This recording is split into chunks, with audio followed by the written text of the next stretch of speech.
Hi everybody, welcome back. I had a really good question in the comments asking about how to spot the signs of somebody that could be possibly abusive, narcissistic behavior, anything like that, red flags to a relationship. Um, Something to keep in mind is that these are all possible red flags, things that I would say to heavily pay attention to. Take it for face value. All right, if he is showing you who he is, believe him. I'm gonna talk about Medea for a minute. If they show you who they are, believe them. Absolutely believe them. One of the first things, and I think the comment even mentioned it, was how they treat servers. How are you treating your waiters? How are you treating waitresses? How are you treating the server? Somebody that is doing you a service, how do you respond to that? How do you treat them? That can be a red flag if they aren't polite. And I've heard different things about different regions. I've heard northern United States and southern United States, there's a big thing between sir, ma'am, maybe the pleases and thank yous. So keep that in mind. But more of, if they forgot your ranch, how are you acting? How are you behaving? How are they behaving? Are they going off on a tangent? Are they yelling? Are they cursing? Like, there's no need for that. And if they're going to do that to a stranger, it is possible that's going to get carried over.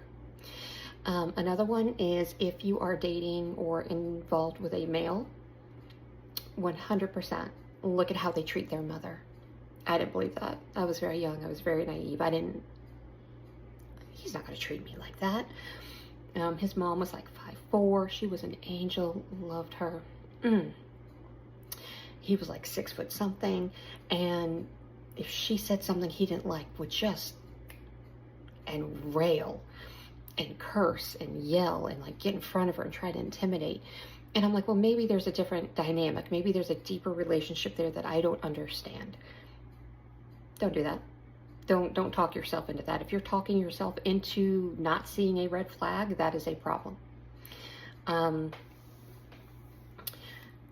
You know, if you can spot these red flags before it's too late and you still have time to get out easier, especially in the dating. And again, these are all possible red flags, possible signs of narcissistic behavior. It is, everybody's their own person. So I can't hear and say, well, if they treat their mom bad, they are a bad person. I don't know. I don't know that. Maybe there is a bad history there. I don't know all of that, but I am just saying it is a red flag. It is something to look into. How they treat animals. How they treat animals. That's another big one. You know, are you going to stop to help the kittens cross the road? Or are you just going to, you know, take a look at how they treat animals? Now, I will say there were times that the dogs that we had were treated better than I was. So that's not always a great litmus test, but it is something that you can look out for and pay attention to. Another thing that I would recommend is, especially if it's early on stages,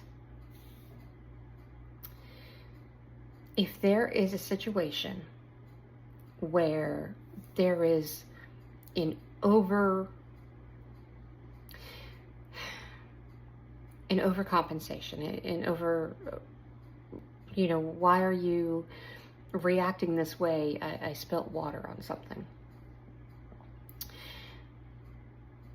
If the return to that is 10 times more than what you did, and then the next day, massive, I can't say it on the app, but it's love, and then the word starts with a B. If you Google it, it should pop up. That is a classic sign of it. And I do something that's not fair. I put abusive relationships in with narcissists a lot, only because that was my experience. He was abusive. He was narcissist. For me, the two went hand in hand in my situation. Just because somebody's a narcissist does not mean they are abusive. It is just something that you need to look into and figure out if that's a relationship or a dynamic that you can handle. Okay, be 100% real. But, you know, they're sending you 1,000 texts. They're sending you $1,000 worth of flowers. They're picking your car up, filling it up, washing it. I'm so sorry. I love you so much. I didn't pay attention to that behavior. There is a thing as apologizing, and there is a thing as going above and beyond. I didn't mean to. It won't ever happen again. I love you so much. And here's all these things to prove that to you. And then the very next argument, it's that exact same behavior that they just spent all day apologizing for.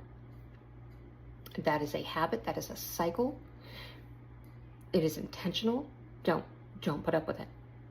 That is a horrible sign. That is a horrible red flag. All right. Again, there's a difference between having a fight and them apologizing, maybe giving you flowers, giving you, I'm so sorry, it won't happen again. I understand. That is different than what happens in this cycle that I'm talking about. You know, again, it could be, you know, I got the wrong meat for your sandwich, and you have 4 hours of being berated and yelled at and made to feel like you were nothing and belittled. And then the next day, I don't know, it was just a bad day at work. I was tired. It was rough. You know, here's a teddy bear. Here's a puppy. Here's a car.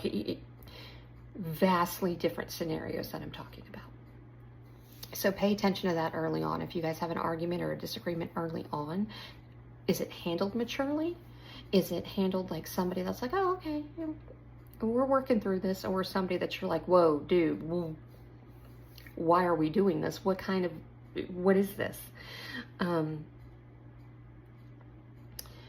If the person you are involved with starts making comments about your friends or about your family, starting fights over your friends and your family because you talk to them, because you want to go hang out with them, you want to go have a girls' night, you want to go have a guys' night. Everybody is entitled to their own free space. It is on us to trust that person to do what they are going to do. I go on cruises by myself all the time. I go on trips. My husband does not like to fly. It's a thing. But we talked early on about how, hey, I was in an abusive relationship once. I couldn't even go to a concert with my sister without it becoming a huge fight, a huge blowout, a huge thing. Now, again, also understanding everybody's got a past, everybody's got luggage. What are they comfortable with? Is there a reason they don't want you to do this? But it was a slow process of alienating me from my friends and family. So pay a lot of attention to how they talk about your friends, how they talk about your family. You know what? I'm not comfortable with you talking to your best friend anymore. She doesn't like me, so I don't think you should hang out with her. And if you stand up for yourself and say, no, I'm still going to go. When you come home, the fight that will ensue will be massive. Pay attention to those things, especially early on in dating, because those are huge signs. Your friends, if you've been best friends with somebody for 15 years and they don't like him, your family knows you, and they don't like him, they don't need to give him a chance. If they're seeing and having alarms go off for some reason and they try to talk to you about it, and you're finding ways to justify that, and you're having to fight for that. Now, there's one person in your friend group, I just don't like him. I don't know why. I just don't like him. Maybe he smiled at me wrong. I don't know. You're always going to have that with people. I'm not saying they have to be best friends, but I'm saying if they come to you and they're like, hey, does he have to come on this trip? We don't really want him there. We don't really like them. Again, one person out of your friend group not liking them is different than everybody not liking them, okay? Pay attention to those signs, and pay attention to the signs of them trying to, oh, I don't see why you have to talk to them so much. You've got me now. You don't need them. That is starting the process to alienate you. They want you alone on the island, because if you're alone on that island, it's harder to leave. And it's harder to get help. And it's harder to get out. And that's something that, if we can stop that before it happens, great. But then the other parts of my other videos help if we're already in that situation. I realized it too late that I had alienated everybody. I didn't talk to any other guys because he didn't like that. I understand that can be a respect thing. Not saying that's wrong, but it was people that I had known for 20 years, people that were my brother's friends. If they had to ask me a question about my brother, well, why are they texting you? Well, because they can't get a hold of him, and it would cause a fight. Like, that's not necessary. Come on. You know, those are the biggest flags right now that I can tell you about, especially in a shorter video. But please, that was a great question, and let me know if you have any others. Thank you.